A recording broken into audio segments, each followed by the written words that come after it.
বার্তা, প্রিয় নবী সাল্লাল্লাহু আলাইহি সাল্লামের সাথে শিষ্টাচার, আল্লাহ এবং তার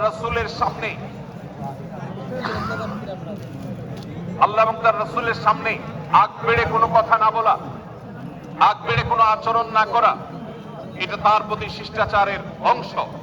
এবং আল্লাহ রাসূলের সামনে উচ্চ কণ্ঠে জোরে কথা না বলা, এটাও তার প্রতি শিষ্টাচারের অংশ। আল্লাহ তাআলা আমাদেরকে এই শিষ্টাচার আমাদের জীবনের প্রত্যেকটা পদে পদে ধারণ করার তৌফিক দান করুন, আমিন।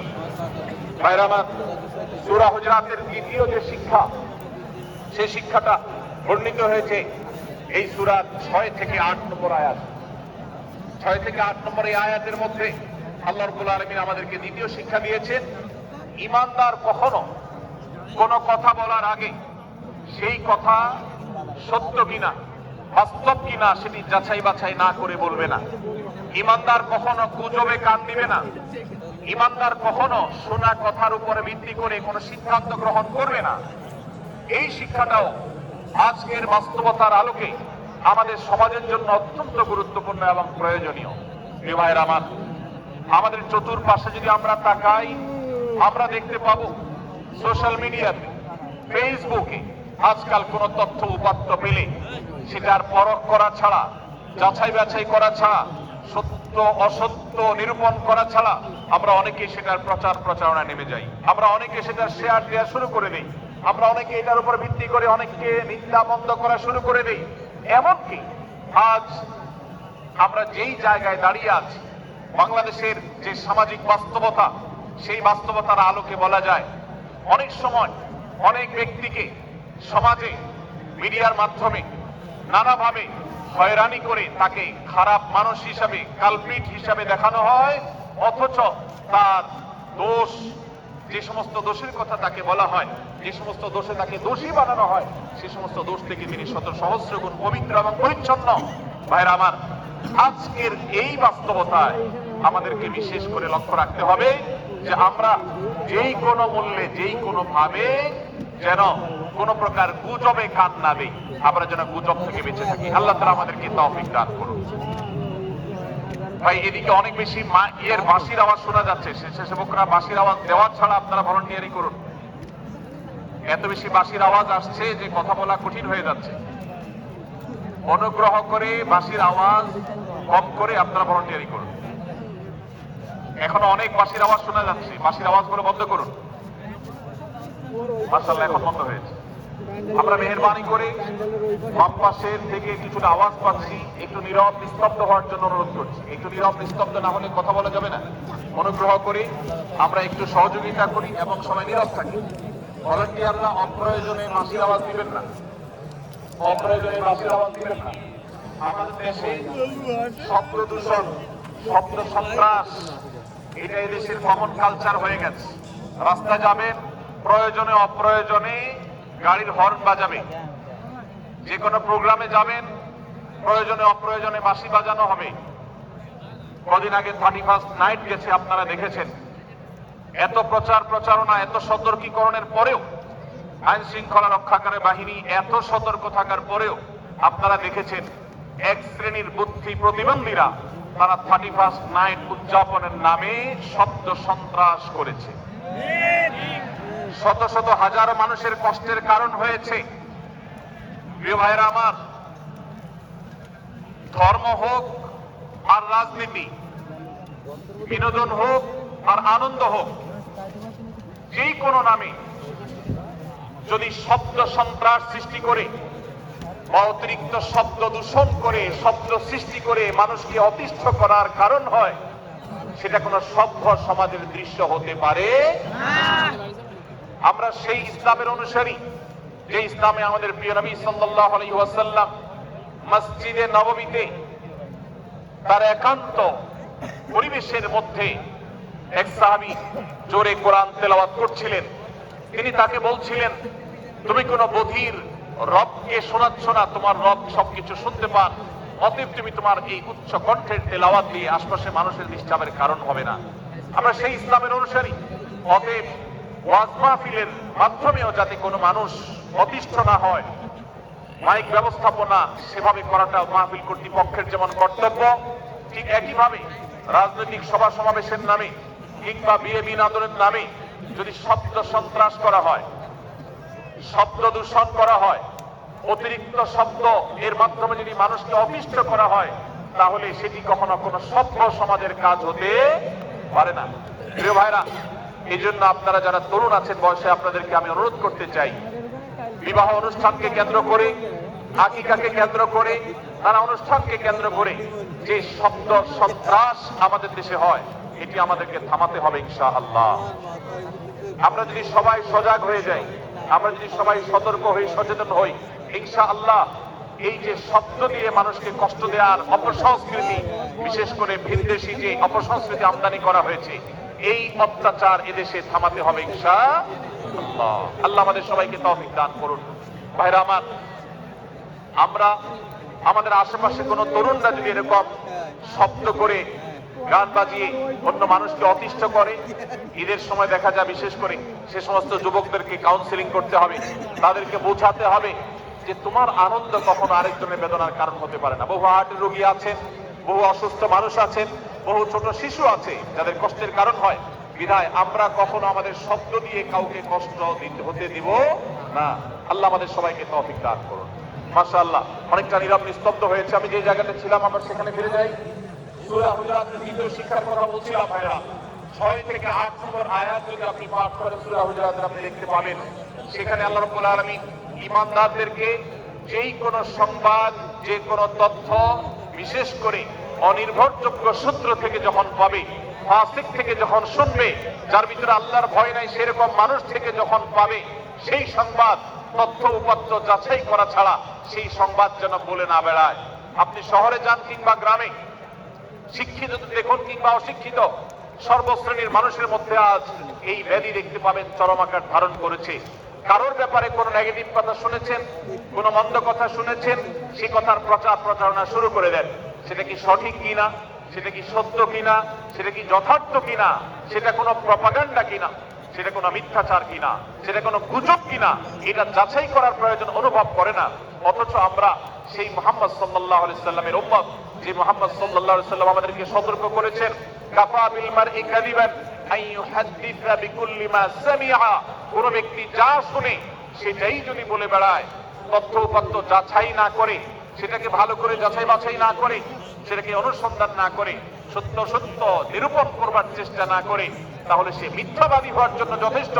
এজন্য আজকের এই মাহফিল থেকে আমরা অঙ্গীকার করে যাব, আজকের এই মাহফিল থেকে আমরা নিয়ত করে যাব, এই মজলিসে বসে এই মুহূর্তে নিজে নিজে সংকল্প করব, আমার জীবনে সোশ্যাল মিডিয়া কিংবা ফেসবুকে, ইউটিউবে অথবা অফলাইনে, আমার বাস্তব জীবনে আমি কখনো কোনো মানুষ সম্পর্কে যে কোনো তথ্য উপাত্ত পেয়ে ভুল কোনো ধারণা, মন্দ কোনো ধারণা কারো প্রতি পোষণ করব না।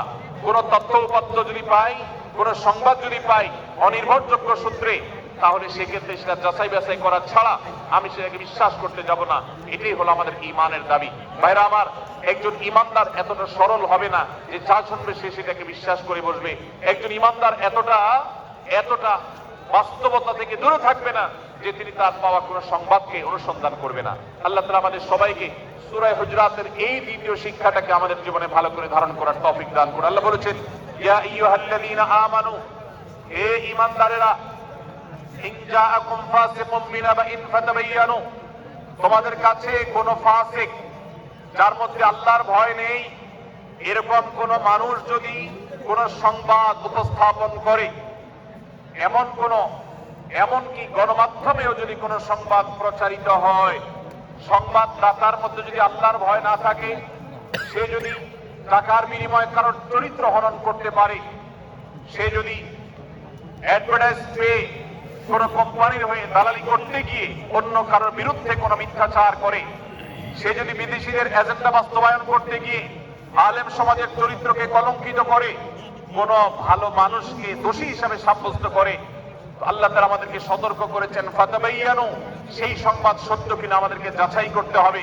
আম তুসিবু কওমান বিজাহালাহ ফাতুসবিহু আলা মা ফাআলতুম নাদিমিন, যদি আমরা যাচাই বাছাই না করে যা শুনি সেটাকে বিশ্বাস করতে থাকি, তাহলে আমরা এক সময় লজ্জিত হতে হবে, অনুতপ্ত হতে হবে আমাদের এই ভুল অবস্থানের কারণে। এজন্য ভাইরা, আজকের এই মাহফিল থেকে আমরা প্রতিশ্রুতি নিজের সঙ্গে নিজে নিয়ে যাব যে আমরা কখনো কোনো তথ্য উপাত্ত পেলে, কোনো সংবাদ পেলে সেটাকে বিশেষ করে কারোর চরিত্র সম্পর্কিত যদি হয়, কারোর সম্পর্কে নেগেটিভ যদি হয়, তাহলে সেটাকে বিশ্বাস করবার আগে ভালো করে অনুসন্ধান করব। যতক্ষণ আমি নিশ্চিত না হব ততক্ষণ পর্যন্ত সেটার প্রচার করব না। আল্লাহ তাআলা আমাদের সবাইকে কোরআনের এই শিক্ষাটাও আমাদের জীবনে ধারণ করবার তৌফিক দান করুন। ভাইরা আমার, তৃতীয় যে শিক্ষা সূরা হুজুরাতের, সেটি হলো আল্লাহ রাব্বুল আলামিন সূরা হুজুরাতের 9 এবং 10 নম্বর আয়াতে ঈমানদারদের মধ্যে যদি কখনো মতভিন্নতা, মতপার্থক্য, যে এটা যদি মারামারিতে পরিণত হয়, ঈমানদারদের মধ্যে যদি কখনো দুই পক্ষ গন্ডগোল এবং ফাসাদের মধ্যে লিপ্ত হয়ে যাওয়ার মতো দৃশ্যের অবতারণা হয়, তাহলে আমরা যেন আমাদের মুসলমান ভাইদের ঘর পোড়ার মধ্যে আলু পোড়া দিতে না যাই। আমরা যেন আমাদের মুসলমান ভাইদের মধ্যকার বিভেদকে আরো বৃদ্ধি করতে সহায়তা না করি। আমরা যেন মীমাংসার পথ অবলম্বন করি। আমরা যেন তাদের মধ্যকার সম্পর্কের যে অবনতি হয়েছে সেটাকে দূর করবার চেষ্টা করি।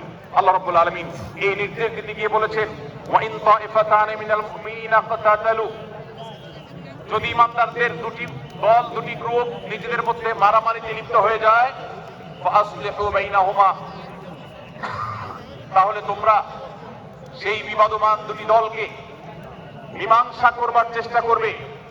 আজ আমাদের মধ্যে এরকম বহু বিষয়কে কেন্দ্র করে মুসলমানদের মধ্যে অনেক সময় মুখোমুখি অবস্থান আমরা দেখতে পাই, যা দুর্ভাগ্যজনক, যা হওয়ার কথা ছিল না। এমনকি জাগতিক বিষয়ে যেমন হয়, ধর্মের নামে, ইসলামের নামে আজ আমরা হাজার হাজার টুকরা হয়েছি।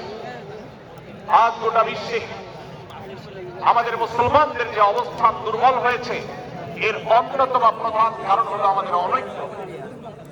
আমরা যদি আজ আহলে কিবলা, আহলে সুন্নাহ ওয়াল জামাতের অনুসারীরা নানান মত এবং পথের অনুসারী হওয়া সত্ত্বেও, নানান থট এবং পন্থার অনুসারী হওয়া সত্ত্বেও, আমরা যদি মৌলিক বিষয়গুলোর উপর সবাই ঐক্যবদ্ধ থাকতাম, আমরা যদি আল্লাহ তাআলার দেওয়া ইত্তিহাদ মাল ইখতিলাফ, বৈচিত্র্যময় ঐক্য, বিভিন্ন বিষয়ে মতভিন্ন থাকা সত্ত্বেও মৌলিক বিষয়ে ঐক্যমতে আমরা যদি থাকতে পারতাম, আমাদের মধ্যে যদি মুসলিম ভ্রাতৃত্ববোধ থাকতো, আমাদের মধ্যে যদি বলয় ভিত্তিক যে দেয়াল আর প্রাচীরগুলো আছে সেগুলো যদি না থাকতো, তাহলে আজ বাংলাদেশের বাস্তবতা হলো, বাংলাদেশে আল্লাহর কোরআন, আল্লাহ রাসূল সাল্লাল্লাহু আলাইহি ওয়াসাল্লামের হাদিসের আলোকে বাংলাদেশ আজ অটোমেটিক পরিচালিত হতো, ঠিক কিনা বলেন?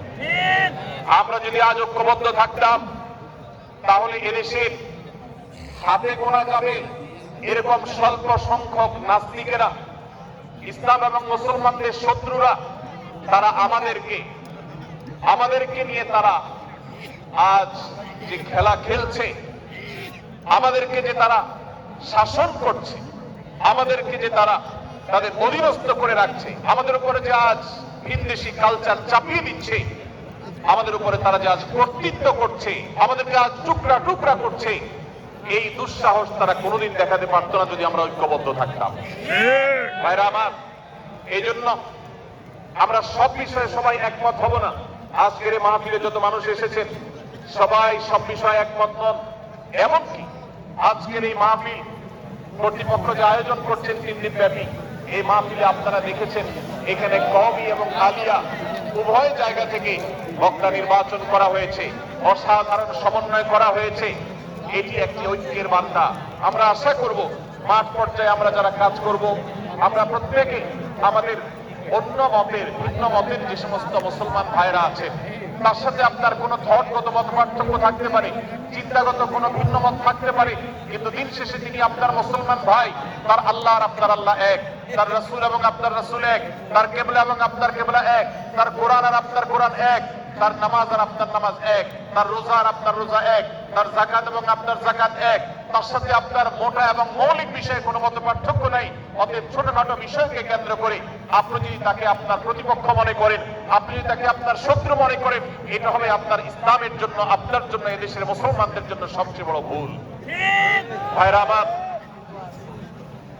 আর দুই হযরত আশরাফ আলী থানভী রাহমাতুল্লাহ আলাইহির সর্বশেষ খলিফা আবুল হক সাহেব রাহমাতুল্লাহ আলাইহি বলতেন, दीन के हर काम करने वालों को रफीक समझो, फरीक न समझो।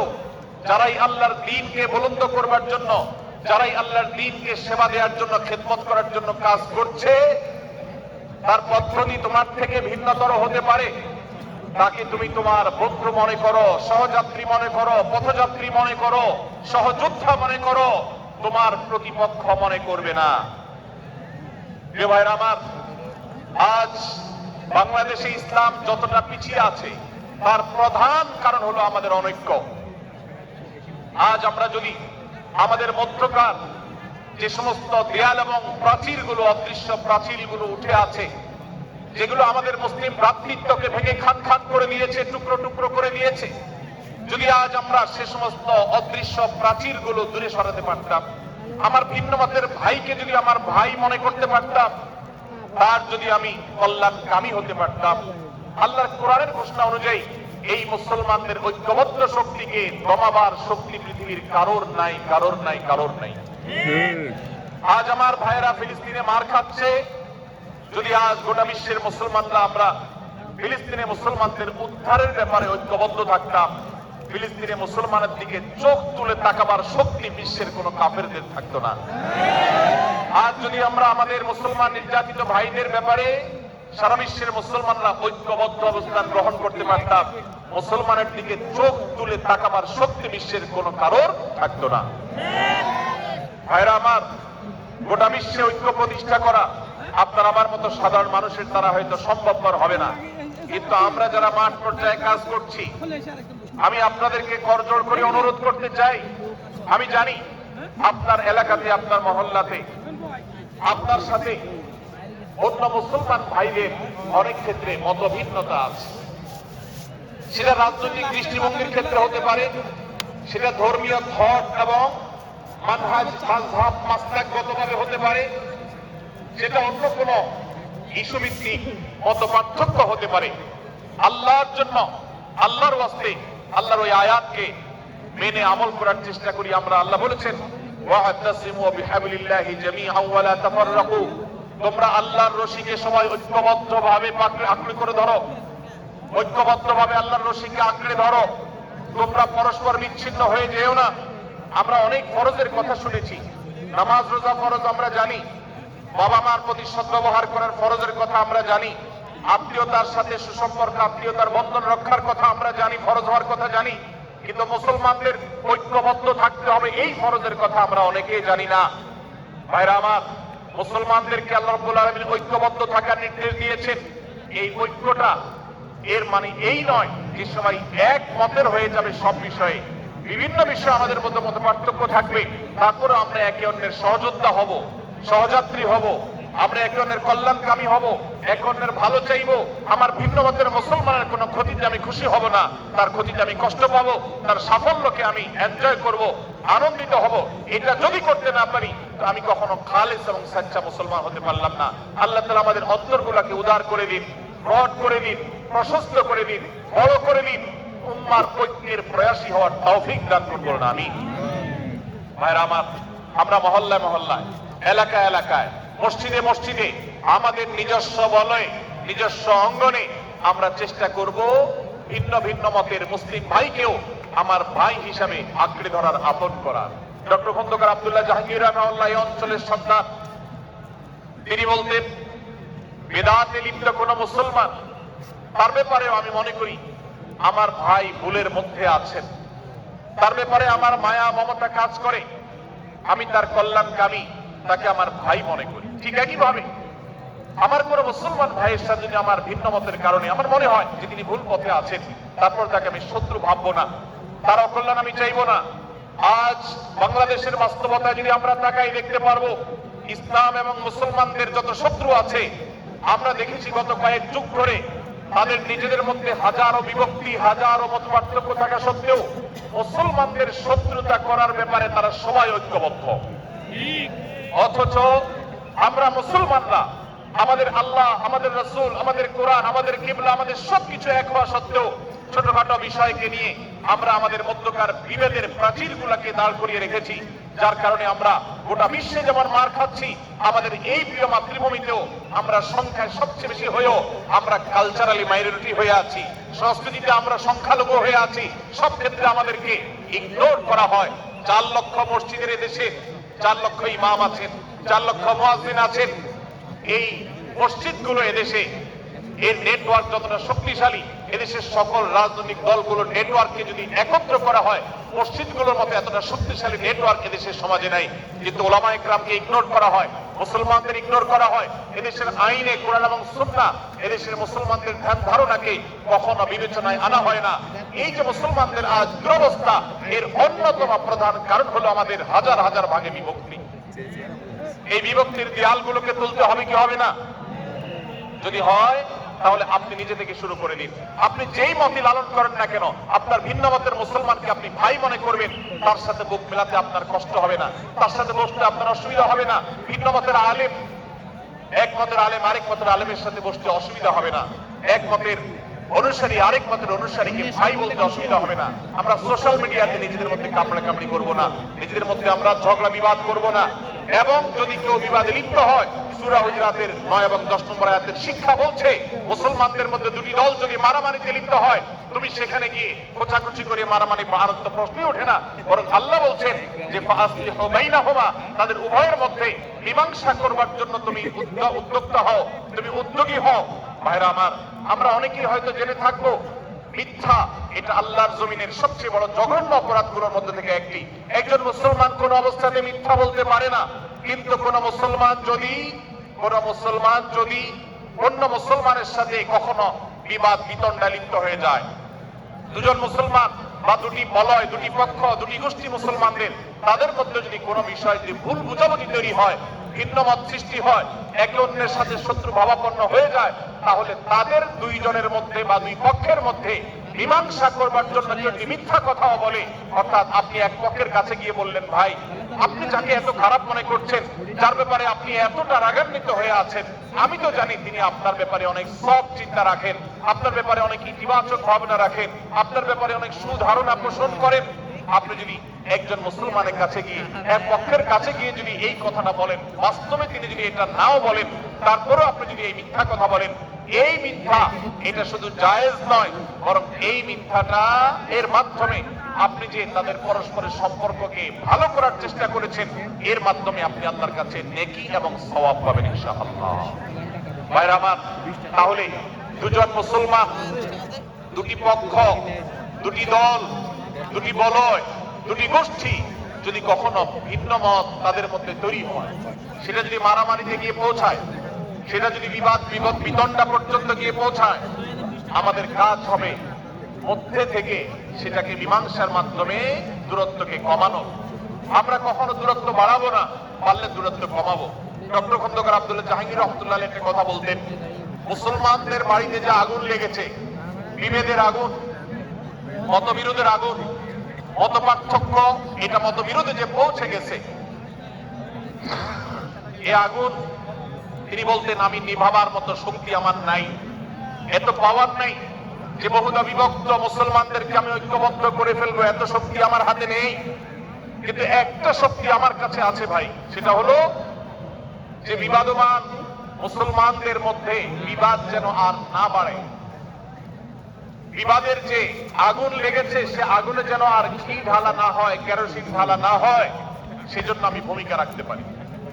আমি আপনাদেরকে বিনয়ের সাথে অনুরোধ করতে চাই, যত বিষয় নিয়ে আমাদের মুসলমানদের পরস্পরের মত পার্থক্য আছে, হতে পারে সেটা মাসআলা নিয়ে, হতে পারে সেটা রাজনৈতিক অবস্থানকে কেন্দ্র করে, হতে পারে অন্য কোনো বিষয়কে কেন্দ্র করে, আল্লাহর ওয়াস্তে আপনি বিভেদ মিটাতে পারেন আর না পারেন, বিভেদ যেন না বাড়ে সেজন্য আপনি অবস্থান গ্রহণ করবেন, বিভেদ বাড়ার ক্ষেত্রে কোনো ভূমিকা পালন করবেন না, এবং সব সময় উম্মার ঐক্য প্রয়াস চাইবেন, প্রয়াস চালাবেন, উম্মার ঐক্য চেষ্টা করবেন। আল্লাহর কাছে আপনি যে দোয়াগুলো করেন, এর মধ্যে একটা দোয়া যেন এটাও থাকে, হে আল্লাহ, আমরা বহুদা বিভক্ত হয়ে গেছি, আমরা টুকরা টুকরা হয়ে গেছি, যার কারণে তোমার ভাষ্য অনুযায়ী আজ আমাদের শক্তি শেষ হয়ে গেছে, আমরা দুর্বল হয়ে গেছি। আজ বাংলাদেশের বাস্তবতা যদি আমরা বলি, যে দেশের 90-95 ভাগ মানুষ মুসলমান, সে দেশে আজ হাতে গোনা কিছু নাস্তিক, কিছু ইসলাম বিদ্বেষী, মুসলমান বিদ্বেষীরা, তারা আমাদেরকে আজ উঠা বসা করায়, তারা আমাদের আইন নির্ধারণ করে, তারা আমাদের শাসক নির্ধারণ করে, তারা আমাদের সব বিষয়গুলোকে নির্ধারণ করে দেয়। আমাদের সন্তানরা পাঠ্যপুস্তকে কি পড়বে সেটাও ইসলাম বিদ্বেষীরাই ঠিক করে দেয়। ভাইরা আমার, এই অবস্থার যদি পরিবর্তন চাই তাহলে আমাদের মধ্যকার দূরত্বগুলো কমাতে হবে। এজন্য আপনার দোয়ার মধ্যে আল্লাহর কাছে নিবেদন করুন, আল্লাহ আপনি আমাদের মধ্যকার বিভেদগুলো কমিয়ে দিন। আল্লাহ আমাদের ওলামাদেরকে ঐক্যবদ্ধ করে দিন। আল্লাহ আমাদেরকে ইত্তেহাদ মাল ইখতিলাফ, বৈচিত্র্যময় ঐক্য, মতভিন্ন থাকা সত্ত্বেও মৌলিক বিষয় ঐক্যবদ্ধ হওয়ার তৌফিক দান করুন। সীসাডালা প্রাচীরের মতো আমাদেরকে কাঁধে কাঁধ মিলিয়ে আল্লাহ এবং তার রাসূল সাল্লাল্লাহু আলাইহি সাল্লামের আদেশ নিষেধকে ব্যক্তি, সমাজ, পরিবার, রাষ্ট্রে সর্বত্র বাস্তবায়নের জন্য কাজ করার তৌফিক দান করুন। আমরা আমাদের দোয়ার মধ্যে মুসলমানদের ঐক্যের জন্য দোয়া করবো তো ইনশাআল্লাহ। আল্লাহ তাআলা আমাদেরকে সেই তৌফিক দান করুন। ভাইরা আমার, তাহলে সূরা হুজুরাতের তৃতীয় শিক্ষা বলছিলাম 9 থেকে 10 নম্বর আয়াতে আল্লাহ রাব্বুল আলামিন মুসলমানদের মধ্যে যদি কখনো বিবাদ, বিতণ্ডা, মারামারি, হানাহানি সৃষ্টি হয় তাহলে সেটিকে মীমাংসা করবার কথা বলেছেন। অতএব যদি কোনো স্বামী স্ত্রীর মধ্যেও কখনো মনোমালিন্য তৈরি হয়, আপনার যদি সেখানে ভূমিকা রাখবার সুযোগ থাকে, আপনি চেষ্টা করবেন উভয়ের মধ্যে দূরত্বটা কমাবার জন্য। আমরা অনেকে আজকাল নামাজ কালাম পড়ি, রোজা রাখি, দাড়ি রাখি, অনেক ভালো ভালো কথা বলি, অথচ দুজনের মধ্যে গন্ডগোল লাগলে আমরা সেখানে এক পক্ষ হয়ে আরেক পক্ষকে আমরা খেপিয়ে তুলি। পারলে অনেকে চগলখড়ি করেন, প্রত্যেক পক্ষের কাছে গিয়ে অপর পক্ষের ব্যাপারে মিথ্যা কথা বলে তাদের মধ্যে ভেজালকে আরো বাড়িয়ে দেন। এই জন্য নবী সাল্লাল্লাহু আলাইহি ওয়াসাল্লামের ঐতিহাসিক হাদিস রয়েছে, লা ইয়াদখুলুল জান্নাতা নাম্মাম, যে ব্যক্তি চগলখড়ি করে, দুজনের মধ্যকার গন্ডগোল ফাসাদ বৃদ্ধিতে যে ব্যক্তি ভূমিকা রাখে, ভেজাল লাগায়, এই চগলখোর কখনো জান্নাতে যাবে না। আমাদের অনেকেরই এই দুঃস্বভাব আছে, এই খারাপ চরিত্র আছে। সূরা হুজুরাত এই জন্য আমাদের আজকের যে সমাজ বাস্তবতা আছে, আমাদের যে ব্যাধি আছে ব্যক্তিগত পর্যায়ে, আমাদের পরিবারের, সমাজের সর্বত্র যে ব্যাধিগুলো ছেয়ে গেছে, সূরা হুজুরাতের প্রতিটি আয়াত যেন সেই ব্যাধির সবচেয়ে বড় মহৌষধ, সেজন্য সবচেয়ে বড় প্রতিষেধক, সেজন্য সবচেয়ে বড় সমাধান। এই জন্য আমি বলেছি শুরুতে, আমার যদি আল্লাহ শক্তি সামর্থ্য দিতে, প্রত্যেক মুসলমানের হাতে পায়ে ধরে সূরা হুজুরাতের 18টি আয়াত, প্রত্যেকটি আয়াত আমি আমার মুসলমান ভাইদেরকে বলতাম, বারবার পড়ুন, বারবার পাঠ করুন, বোঝার চেষ্টা করুন, জীবনকে পরিবর্তন করুন। এদেশে নামাজি মুসলমান আপনি কম বেশি পাবেন, এদেশে রোজাদার মুসলমান কম বেশি পাবেন, এদেশে হজ আদায়কারী মুসলমান কম বেশি পাবেন, এদেশে তাসবিহরত মুসলমান কম বেশি পাবেন, কিন্তু এদেশে আচার আচরণ, কাজ কারবার, আখলাক এবং বান্দার হক এবং অধিকার, অন্যের অধিকার সংশ্লিষ্ট বিষয়ে সচেতন মুসলমান আপনি খুব বেশি পাবেন না। আর এই জন্যই আমাদের জান্নাতের পথে অনেক বড় অন্তরায় হয়ে আছে। আজ আমাদের চরিত্রগুলো নষ্ট হয়ে গেছে। আমরা নামে মুসলমান, আমরা চগলখড়ি করি, আমরা নামে মুসলমান, দুইজনের মধ্যে গন্ডগোল সৃষ্টি করে দেই। গন্ডগোল আগে থেকে সৃষ্টি থাকলে সেটাকে বাড়াবার চেষ্টা করি। আমরা নামে মুসলমান, আমাদের শিষ্টাচার নেই, আদব নেই, লেহাজ নেই। এই জন্য সূরা হুজুরাতের প্রতিটি আয়াত আমাদেরকে শিক্ষা দেয়। আল্লাহ তাআলা আমাদের সকলকে এই শিক্ষাগুলো আজকের এই মাহফিল থেকে আমাদের বুকের ভেতরে পরম যত্ন সহকারে নিয়ে যাওয়ার এবং আমাদের জীবনকে পরিবর্তন করার তৌফিক দান করুন। ভাইরা আমার, তৃতীয় এই শিক্ষাটি শেষ করে আমি বলতে চাচ্ছি, চতুর্থ আয়াতে আল্লাহ রাব্বুল আলামিন আমাদেরকে বলেছেন, আমরা যেন কেউ কাউকে নিয়ে বিদ্রূপ না করি, ব্যঙ্গ না করি, কেউ কাউকে যেন বাজে নামে না ডাকি, কেউ যেন কাউকে খোঁচাখুচি না করি, কেউ যেন কারোর নাম বিকৃত করে তাকে না ডাকি। ভাইরা আমার, এই আয়াতটি আমি শুরুতে তেলাওয়াত করেছি। আল্লাহ বলেছেন, ইয়া আইয়ুহাল্লাযীনা আমানু লা ইয়াসখার কওমুম মিন কওমিন আসা আন ইয়াকুনু খায়রাম মিনহুম। হে ঈমানদারেরা, হে মুসলমানেরা, তোমাদের কেউ যেন অন্য কারোর নাম ধরে অন্য কাউকে ব্যঙ্গ, বিদ্রূপ, ঠাট্টা না করে। আমরা একে অন্যকে নিয়ে ঠাট্টা করি কি করি না? বিদ্রূপ করার রোগ আমাদের মধ্যে আছে না নাই? ভাইরা আমার, জাগতিক বিষয় তো আছেই, এমনকি দুর্ভাগ্যজনক বাস্তবতা হলো ধর্মের নামে, ইসলামের নামে একদল মুসলমান অপর দল মুসলমানকে নিয়ে হাসি, ব্যঙ্গ, বিদ্রূপ, হাসাহাসি এবং নাম বিকৃত করা এবং খোঁচাখুচি করা, এই কাজগুলো আমাদের মধ্যে আছে না নাই? আমরা যারা ইসলামের খেদমত মনে করি, আমার ভিন্ন মতের, ভিন্ন দলের মুসলমানকে খোঁচাখুচি করি, আমরা যারা আল্লাহর খেদমত মনে করে, ইসলামের সেবা মনে করে, দাওয়াতের কাজ মনে করে, ইসলাম প্রচার মনে করে, ভিন্ন মতের অন্য দলের মুসলমানকে নিয়ে ব্যঙ্গ, বিদ্রূপ আর হাসাহাসি করি, তাদেরকে সোশ্যাল মিডিয়াতে, অনলাইনে, অফলাইনে তুচ্ছ তাচ্ছিল্য করি, আল্লাহর শপথ করে বলছি, এটা ইসলামের সেবা নয়, এটা হলো প্রবৃত্তির পূজা, এটা হলো আপনার নফসের পূজা, এটা হলো আপনার প্রবৃত্তির গোলামি করা, এটা আল্লাহর গোলামি নয়, এটা ইসলামের খেদমত নয়, এটা ইসলামের 12টা বাজানো। ভাইরা আমার, কোন অবস্থাতে একজন মুসলমান অন্য মুসলমানকে নিয়ে ব্যঙ্গ বিদ্রুপ করতে পারে না। আমার মুসলমান ভাই যদি কোনো ভুল কথা বলে, ভুল কাজ করে, আমি যথাযথ নিয়মে তাকে সংশোধনের চেষ্টা করব, সমালোচনা করার দরকার হলে সেটাও করব, কিন্তু হাসাহাসি নয়, বিদ্রুপ নয়, ব্যঙ্গ করা নয়। আজ আমাদের তরুণদের মধ্যে এটা একটা আর্টে পরিণত হয়েছে। আপনারা রোস্টিং ভিডিওর কথা কম বেশি সবাই জেনে থাকবেন। রোস্টিং ভিডিওর কথা আপনারা জানেন কি জানেন না?